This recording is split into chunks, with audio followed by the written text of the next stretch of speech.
Hello students, welcome to RS Group of School online classes. Today's topic is a cell cycle and cell division and this chapter is the chapter number 10. Okay, आज हम cell cycle और cell division का chapter जो आपका 10 है उसे हम discuss करते हैं। तो इसमें सबसे पहले हम बात करते हैं कि सेल क्या होता है, फिर उसमें सेल साइकिल्स क्या होती है, उसमें सेल साइकिल्स को कितने पार्ट्स में डिवाइड किया गया है। तो चलिए स्टार्ट करते हैं।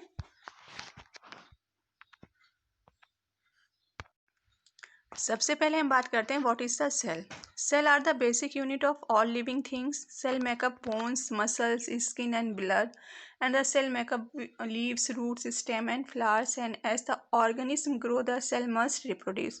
एज यू नो कि cell is the basic unit of the life. ठीक है, जैसा कि आप जानते हो कि जो सेल होती है, कोशिका होती है, वो क्या होती है, basic unit of the life होती है, आधार होता है जीवन का। तो जितनी भी आपके लिविंग ऑर्गेनिज्म होते हैं उसमें अगर सेल नहीं होगी तो वो सरवाइव नहीं कर पाएंगे। बिना सेल के कोई भी प्लांट्स हो गया या ह्यूमन बींग्स हो गया या आपकी लिविंग थिंग्स होगी वो सरवाइव नहीं कर सकती है। सेल्स एक इम्पॉर्टेंट रोल प्ले करती है। ठीक है, और इसको सेल्स को डिस्कवर किसने किया था? रॉबर्ट हुक ने किया था। ठीक है, तो इसे अब हम चलते हैं कि जो सेल्स आपकी होती है वो आपका बेसिक यूनिसेलुलर भी होती है और मल्टी सेलुलर भी होती है। ठीक है, फिर सेल्स को हम इसमें डिवाइडेशन करते हैं on the basis of unicellular and multi cellular में प्रोकैरियोटिक होती है और यूकैरियोटिक होती है। आप पहले के चैप्टर्स में पढ़ चुके हैं।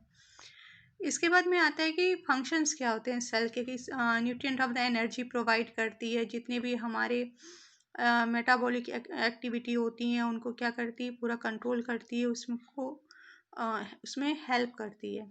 ठीक है, इसमें आपका जब सेल होने के बाद भी क्या होता है कि आगे जाने पे सेल डिवीजन स्टार्ट होता है, जिसकी वजह से प्लांट की ग्रोथ होती है और या रिप्रोडक्शन होता है आपका। तो जो सेल डिवीजन स्टार्ट होता है उसको स्टार्ट होने में उस सिचुएशन में कुछ कंडीशंस आती हैं, कुछ टर्म्स आते हैं जो आपके सेल साइकिल में यूज़ होते हैं। तो सबसे पहले हम उन्हें डिस्कस करते हैं कि वो टर्म्स क्या होते हैं। ठीक है, तो फर्स्ट इसमें आता है आपका स्पिंडल फाइबर। स्पिंडल फाइबर को जानते हैं क्या है कि one of a network of filament that extend involve from the poles of a dividing cells forming a spindle shape figure. क्या रहता है कि जब डिवीजन से स्टार्ट होता है तो क्रोमोसोम्स की एक कंडीशंस इस तरह से आती है कि इस तरह से स्ट्रक्चर्स बनता है, ट्रायंगल। ठीक है ना, एक ट्रायंगल करके उस तरह से इसमें बनता है, वो आपका क्या कहलाता है? स्पिंडल फाइबर कहलाता है। नेक्स्ट है centromere, the most condensed and constricted region of a chromosomes to which a spindle fibre is attached during mitosis. कि जब आपका सेल डिवीजन स्टार्ट हो रहा होता है तो जो क्रोमोसोम्स होता है इस तरह से आपका, तो यहाँ पर जो इसका ये मिड सेक्शन होता है वो सेंट्रोमियर कहलाता है। तो आपका जब ये स्पिंडल एरिया आता है तो यहाँ पर क्या होता है आके कि जो क्रोमोसोम्स इस तरह से अटैच होते हैं। ठीक है ना, तो वो आपका क्या कहलाता है? Centromere. Next is the chromatin, a complex of nucleic acid and protein primarily stored in the cell nucleus that stand readily with basic dyes and condense to form chromosomes during cell division। Chromatin एक तरह से pigment होता है जो कि protein का made up होता है जिसमें न्यूक्लिक एसिड पाया जाता है आपका। वो जब डिवीजन्स होता है तो आपका वो कंडेंस की कंडीशन में आ जाता है, मतलब एक जगह पे पहले इस तरह से ऐसे पूरा स्क्रैटेड फॉर्म में रहता है, लेकिन डिवीजन्स की जगह में होती है तो वो एक जगह पर ही आके रुक जाता है। तो किसकी वजह से होता है? क्योंकि उसमें वो स्टोन प्रोटीन पाई जाती है। ठीक है ना, तो क्रोमोसोम्स में जब डिवीजन्स होता है तो क्रोमैटिन आपका सेल डिवीजन में पार्टिसिपेट करता है। नेक्स्ट है chromatid, either of the two daughter strands of replicated chromosomes that are joined by a single centromere and separate during cell division to become individual chromosomes। कि जब आपका cell division start होता है, chromosomes होते हैं, तो chromosomes जो हमारे ये इस तरह से स्ट्रक्चर्स बनाते हैं, तो ये स्ट्रक्चर्स क्या कहलाते हैं आपके? क्रोमेटिड कहलाते हैं। ये 2 क्रोमेटिड इस तरह से इसको क्या बोलेंगे? ये आपका क्रोमेटिड होता है। Okay, chromosomes means thread like structure. ठीक है, तो ये आपका क्या रहता है कि जीन कैरिंग बॉडीज होती है न्यूक्लियस सेल्स की। Chromosomes are composed primarily of DNA and proteins. They are visible only under magnification during certain stages of cell division. Human have 46 chromosomes in each somatic cells and 23 in each cell sex. देखिए, ये हम जानते हैं, आप पहले भी class में और जो इससे पहले चैप्टर है उसमें हम इस चीज़ को बता चुके हैं कि जो डीएनए है वो आपका क्या होता है? जेनेटिक मटेरियल होता है, आनुवांशिक पदार्थ कहा जाता है। इसमें प्रोटीन पाई जाती है, उस प्रोटीन का नाम क्या होता है? Histone protein. ठीक है, आपका जो क्रोमोसोम्स है ये very most important role play करता है ह्यूमन बीइंग में भी और सेल डिवीज़न में भी। बेसिकली आपके 46 क्रोमोसोम्स पाए जाते हैं, लेकिन अगर हम बात करें तो 23 पाए जाते हैं। ठीक है, जिसमें से 22 तो आपके XX रहते हैं जिन्हें हम ऑटोसोम्स कहते हैं। इसके बाद में XY ये आपका क्या कहलाता है? सेक्स सेल या सेक्स क्रोमोसोम्स कहलाता है। ठीक है, तो और यही आपका मेन रोल प्ले करता है जितने भी डिविजन्स होते हैं उसमें। ठीक है, X मीन्स फीमेल का, Y मीन्स मेल का। क्लियर? चलिए अब हम आगे देखते हैं।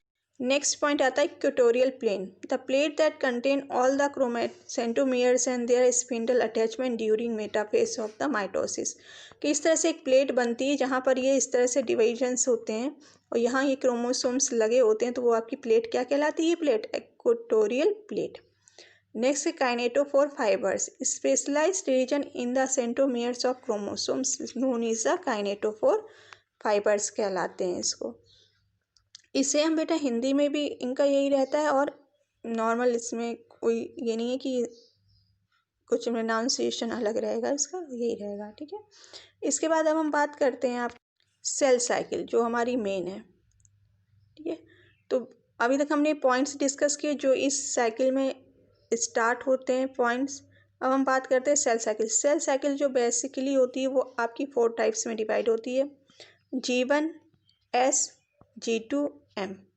ठीक है, सेल साइकिल जो होती है इसे 2 पार्ट्स में डिवाइड किया जाता है मेन। एक होता है माइटोसिस, मियोसिस। माइटोसिस मीन्स अर्धसूत्री विभाजन, मियोसिस मीन्स समसूत्री विभाजन। आज हम डिस्कस करेंगे माइटोसिस। तो माइटोसिस में क्या होता है कि इसमें आपको 4 फेज में डिवाइड की जाती है। First phase is a G1 phase, second S phase, G2 phase and M phase. ठीक है, इसमें आपका देखिए दिखाया जा रहा है कि पहले सिंगल क्रोमोसोम्स होता है, इसके बाद में उसमें डीएनए और क्रोमोसोम्स में डिप्लीकेशन स्टार्ट होता है S फेज में। यहाँ पर ये 2 में इस तरह से डिवीजन होता है और G2 फेज में ये सेपरेट हो जाते हैं क्रोमोसोम्स। इसके बाद में ये यहाँ पे ये डिप्लीकेशन हो जाता है, ये सेपरेट होने लगते हैं और यहाँ पे जब मेटाफेज आता है तो इसमें ये 2 पार्ट्स में इक्वली डिवाइड हो जाते हैं और फिर से ये साइकिल स्टार्ट हो जाती है। ठीक है ना, तो इस तरह से बेसिकली आपका डिविजन्स होते हैं। अब हम 1 बाई 1 डिस्कस करेंगे इनके पार्ट्स को।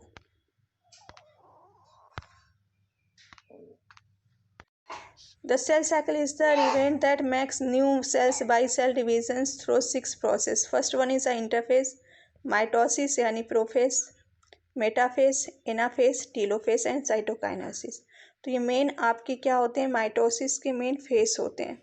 तो first phase is the interphase. During interphase, cell replicates in nature nuclear DNA, ensuring that when does it divide at the end of mitosis phase, each of the newly created daughter cell will contain a full set of gene.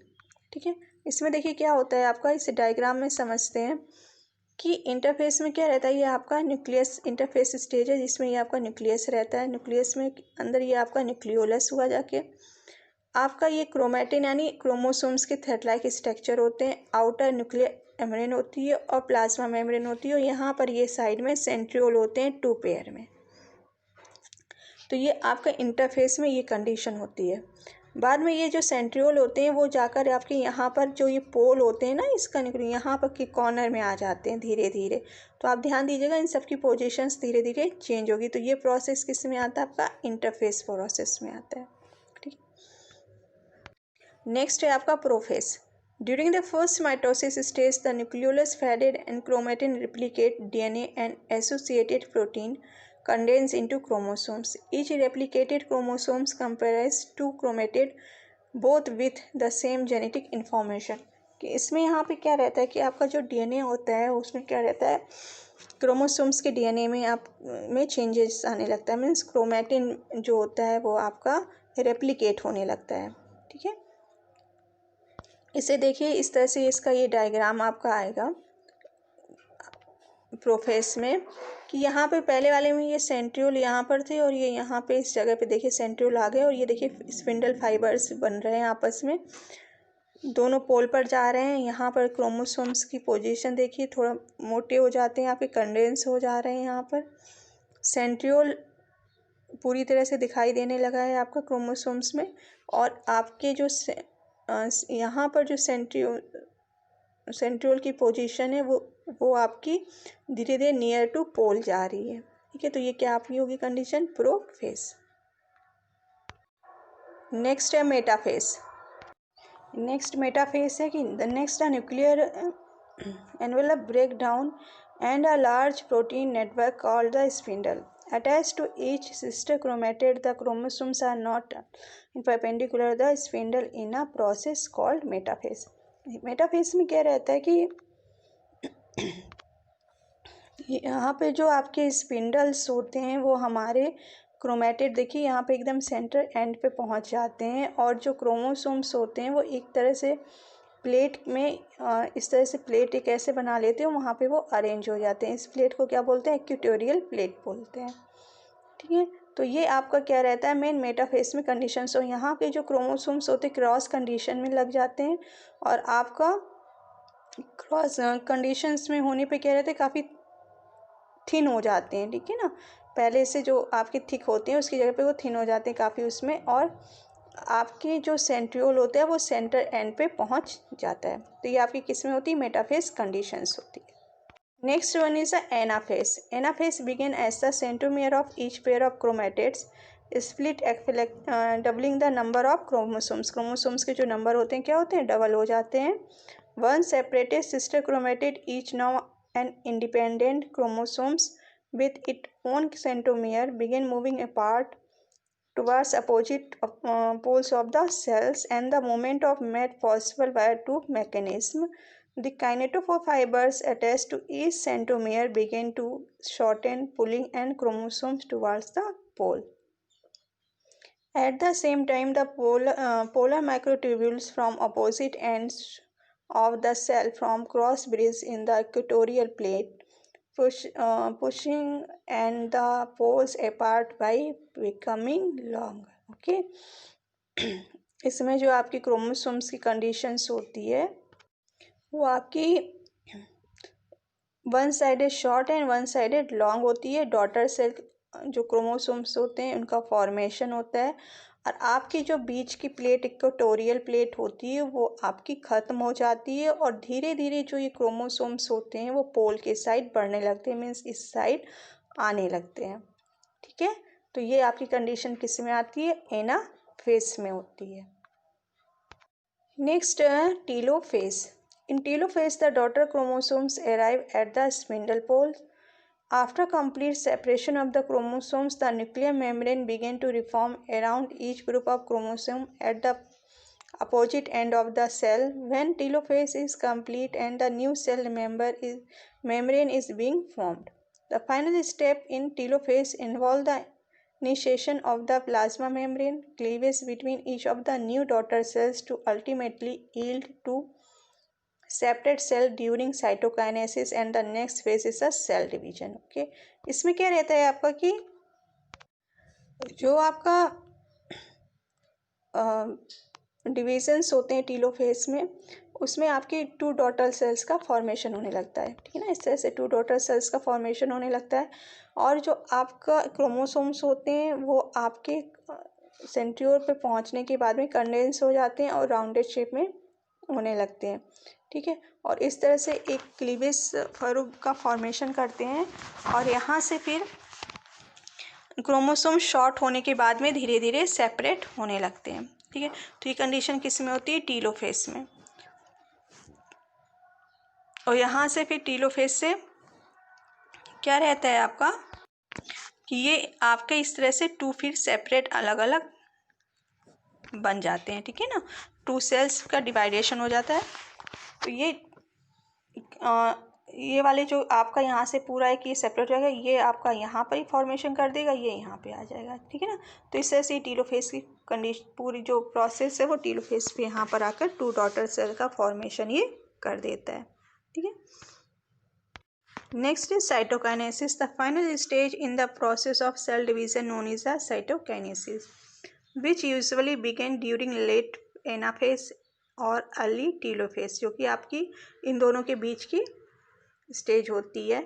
ऐसा nuclear envelope is reforming and the chromosomes are decondense during the stage the cytoplasm is divided. हम ही कह सकते हैं कि जब cytoplasm का डिवाइडेशन जिस स्टेज पर होता है वो आपकी स्टेज क्या कहलाती है? साइटोकाइनेसिस कहलाती है। तो बेटा ये टॉपिक आपका कंप्लीट होता है माइटोसिस का। आई होप इससे आपको पूरा क्लियर हो गया होगा। ओके, आज के लिए इतना रखते हैं।